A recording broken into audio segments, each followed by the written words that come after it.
نے سیکھا تھا تو ہم کو ڈاکیومنٹری جو وہ دکھاتے تھے وہ کچھ تو یوٹیوب کے اندر کچھ ایسے چینلز پر تھی جو کہ وہ پبلک چینلز نہیں ہیں، اور وہ ریئل کیسز ہوتے تھے.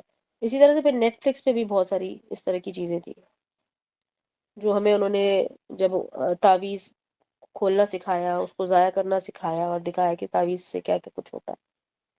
اب اس سیریز کا کچھ ریلیشن شپ جو ہے نا وہ آپ کے اینڈ آف ٹائم سیریز سے بھی بن رہا ہے، جو اینڈ آف ٹائم میں آپ لوگ فی الحال پچھلے رمضان سے پہلے جو آپ لوگ ڈاکیومنٹری کے جو ایپیسوڈز دیکھ رہے تھے اس سے بھی اس کا تعلق ہے، اور تعویذ اور دیگر چیزیں ایمولیٹس جس کو کہتے ہیں اس سے بھی اس کا تعلق ہے.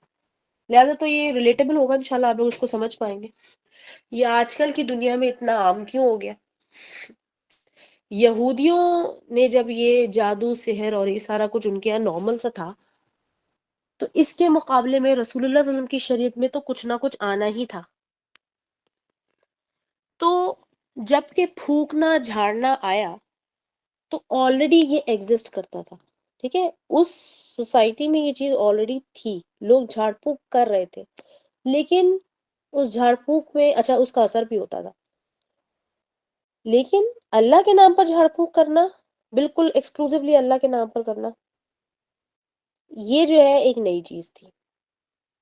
ٹھیک ہے، اب رسول اللہ صلی اللہ علیہ وسلم نے جب یہ حدیث کے بعد جو حدیث آپ کو پڑھ کر سامنے سنائی ہے، سامنے لکھی ہوئی بھی ہے، آپ اس کو جا کر چیک کر لیجیے.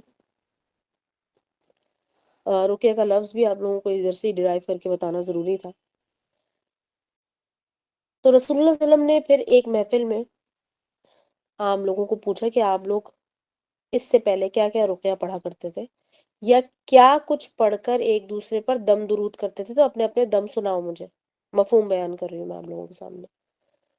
تو ایک صحابیہ سے روایت ہے، تو انہوں نے جب سنایا تو انہوں نے کہا کہ یا رسول اللہ، ہم دور جاہلیت میں یہ دم پڑھا کرتے تھے. تو رسول اللہ صلی اللہ علیہ وسلم نے ان کے دم درود جو ہم آج کل کی دنیا میں جس یہ ٹائٹل کہتے ہیں نا دم درود کرنا، اس حدیث میں تو دم کا لفظ استعمال کیا گیا ٹرانسلیشن میں. تو جو دم ان کو سنایا گیا تو رسول اللہ صلی اللہ علیہ وسلم نے فرمایا کہ ہاں یہ جائز ہے، اس کو پڑھنا جائز ہے.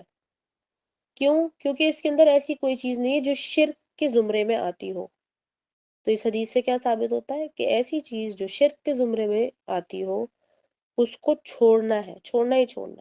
اور ہم شرک پتہ ہے کیا سمجھتے ہیں؟ میں نے پچھلے ایک سیشن میں بھی آپ لوگوں کو سمجھانے کی کوشش کی تھی کہ شرک ہم سمجھتے ہیں کہ اللہ کے علاوہ کسی اور کو پوجنا، عبادت کرنا. نہیں، شرک کا مطلب ہے اللہ کو بھی ماننا، ساتھ ہی کچھ اور بھی ماننا.